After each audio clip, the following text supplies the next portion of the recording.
In addition to last week's video on the Paper Mache Basket, Paper Mache Wooden Handle, I wanted to show you guys how to make the Paper Mache Wooden Handles.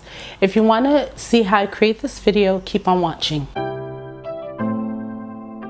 So after last week's video, I thought it would be a good idea to show you how to make the Paper Mache Wooden Handles.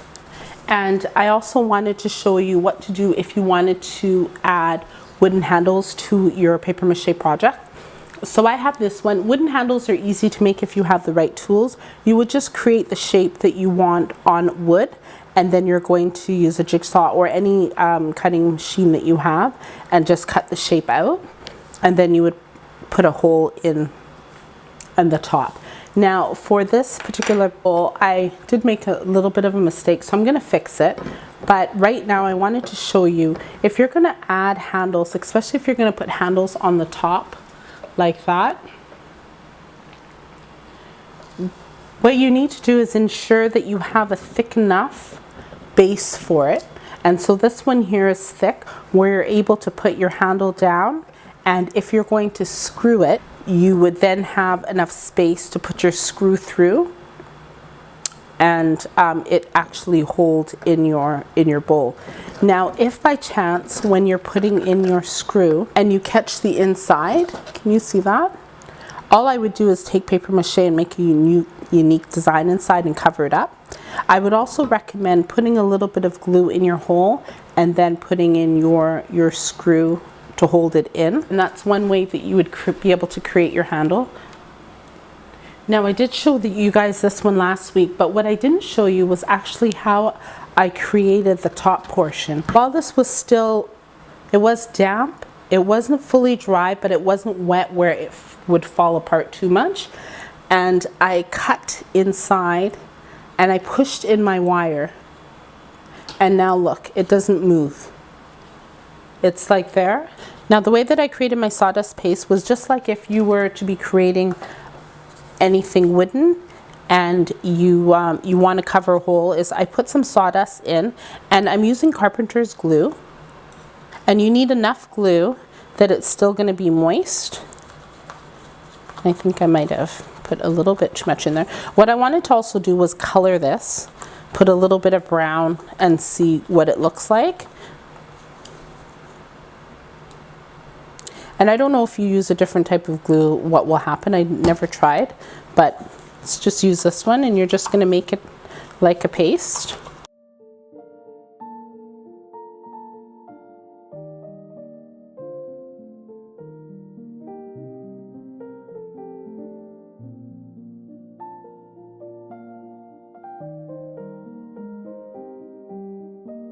So I finished with this, and I might add a little bit more glue to make it a little bit sticky.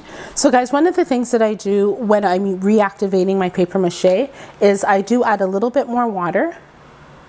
So this has been in the refrigerator to get it all nice and wet, and then I add more flour. And because I like my paper mache to be sticky, and when I'm working with it, I always check to see if it's able to roll into a ball. If it's able to roll into a ball, then I know that it will hold. Let's do 2 handles.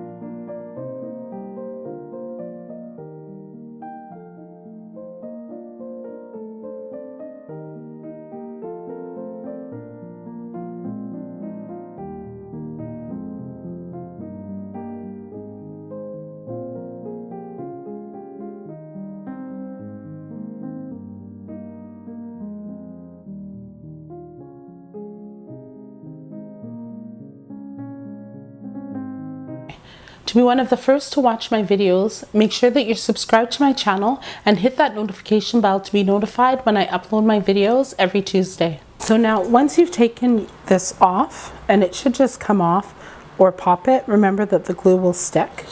What I did was I chucked a bowl, so let's say I wanted to put it on this bowl here.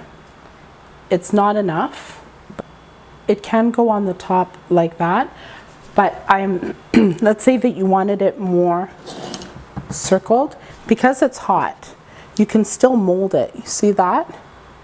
You can still shape and mold it, so you have a better curve.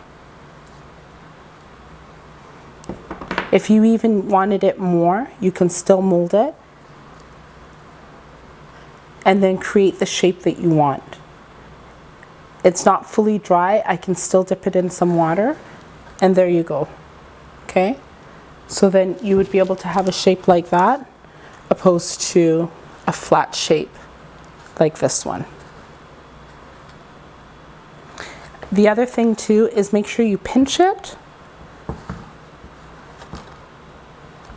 and you're going to let your mold cool in the shape that you want it to be before you actually put it on, and making sure that the top part is flat, so you can put more paper mache to attach it, or if you want to put a screw in there once it's hard, drill your hole from now, and then you can put your screw in later on. So I'm just going to leave this like this for now.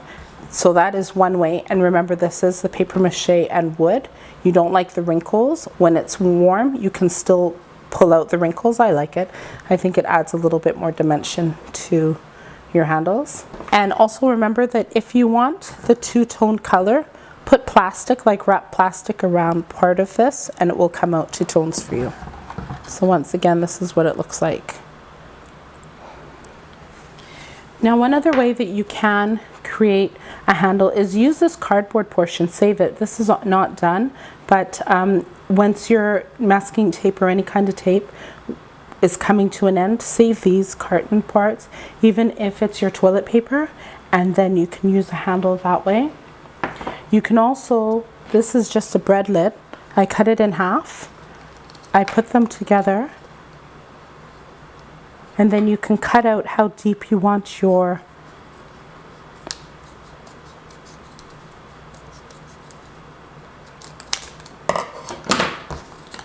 you can cut out how deep you want your handles, and there you go. Here's another handle for you, and these ones here would be broader, and you're just going to wrap paper mache around them.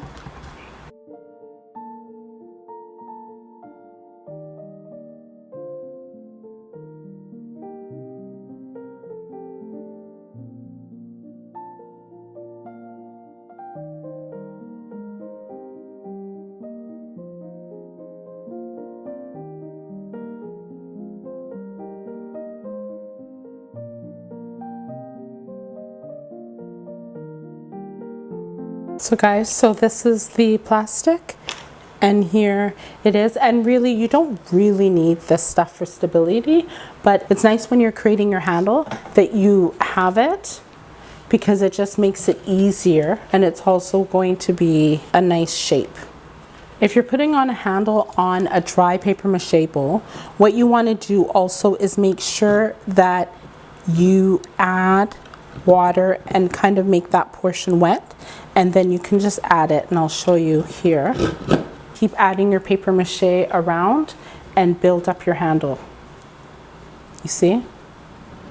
And you can still add it on something that's dry. Just as long as it doesn't have any finishings on it, you're still able to add that on. You can do this with the cardboard. You can do this with the wire. I have this wire from the dollar store. You can make your shape, especially if you want a big round handle.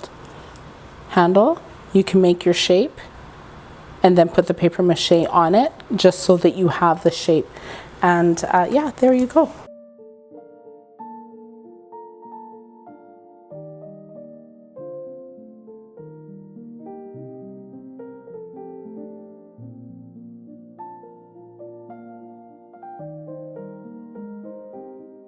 If you wanted to tag me on any of your creative projects, I do have my Instagram page where you are able to tag me on, and I also have my Facebook page where you are able to upload different DIY projects. You can check out the link in the description box. Now that you know how to make the paper mache wooden handles, paper mache basket, you can check out this video next on making a tray with a wooden handle. If you like this week's video, hit that like button. Be sure to subscribe to my channel. Make sure you comment down below and share the content with your family and friends. Thank you guys so much for watching and have a wonderful week.